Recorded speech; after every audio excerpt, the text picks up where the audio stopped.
Bismillahirrahmanirrahim. Assalamu alaikum. My name is Hassan, and today we are going to print selected area or selected cell in Microsoft Excel.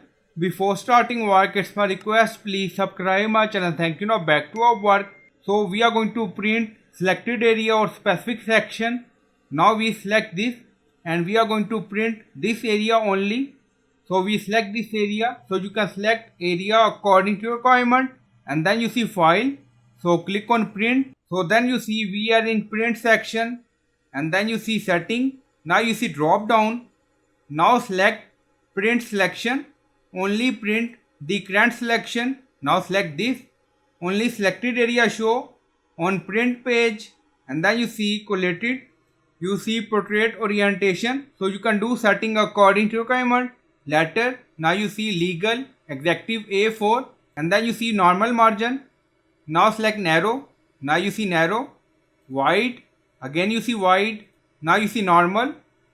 So this is our normal margin, and then you see no scaling.